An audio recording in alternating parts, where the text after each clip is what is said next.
आपका एक बार फिर से स्वागत है हमारे इस चैनल पे। आज हम लोग पढ़ने वाले हैं स्वामित्व के आधार पर संसाधनों के प्रकार के बारे में। स्वामित्व का मतलब होता है अधिकार, मतलब अधिकार के आधार पर संसाधन कितने प्रकार के होते हैं, आज हम लोग ये जानने वाले हैं। तो यहाँ पे आप देख सकते हैं कि स्वामित्व के आधार पर संसाधन 4 प्रकार के होते हैं। इनमें से जो पहला प्रकार है व्यक्तिगत संसाधन, दूसरा प्रकार है सामुदायिक संसाधन और तीसरा प्रकार है राष्ट्रीय संसाधन और चौथा प्रकार है अंतर्राष्ट्रीय संसाधन। तो इनको हम एक एक करके पूरी डिटेल से समझते हैं।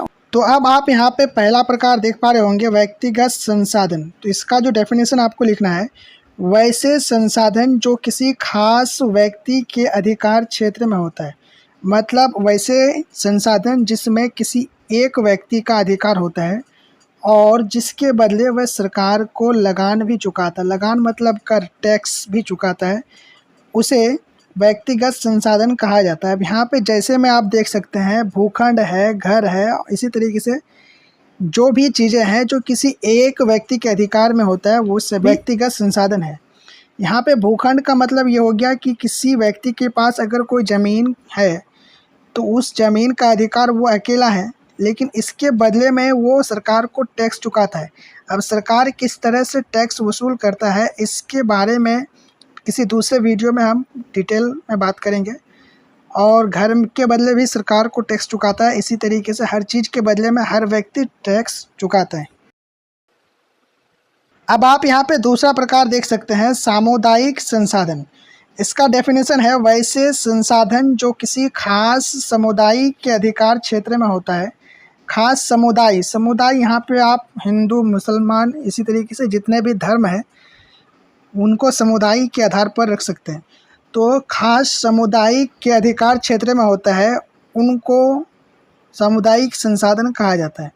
यहाँ पे आप देख सकते हैं उसे सामुदायिक संसाधन कहते हैं। जैसे में दिया हुआ है मंदिर, मस्जिद, सामुदायिक भवन, उसके बाद शमशान, उसी तरीके से जो भी धार्मिक चीज़ें हैं जिनका इस्तेमाल किसी एक समुदाय के लोग करते हैं उसको सामुदायिक संसाधन कहा जाता है।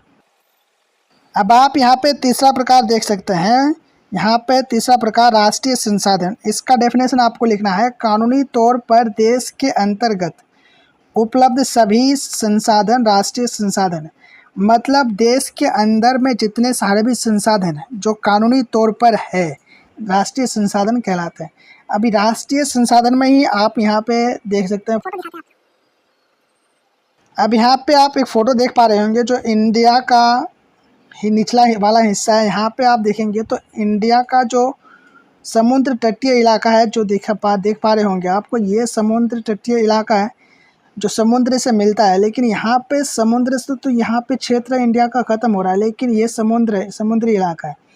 यहाँ पे जो आपको ब्राइट ब्लू कलर में आपको दिख रहा है ये वाला भी क्षेत्र इंडिया के अधिकार में है। अब ऐसा इसीलिए है कि ये जो वाला जो लाइट ब्लू कलर में आपको दिख रहा है इसको कहा जाता है अपवर्जक आर्थिक क्षेत्र। मतलब किसी भी देश के समुद्र तट से 200 किलोमीटर तक समुद्र के तरफ का क्षेत्र उस देश के अधिकार क्षेत्र में होता है। यहाँ पे आप देख सकते हैं ये जो दिख रहा है आपको ये इंडिया के अधिकार में है। अब यहाँ पे जो दिख रहा है आपको ये भी इंडिया के अधिकार में है, क्योंकि यहाँ पे आइलैंड्स हैं, छोटे छोटे आइलैंड है जो इंडिया के अधिकार में है, तो इसीलिए ये क्षेत्र भी इंडिया का है। अब चौथा प्रकार आप देख सकते हैं अंतर्राष्ट्रीय संसाधन।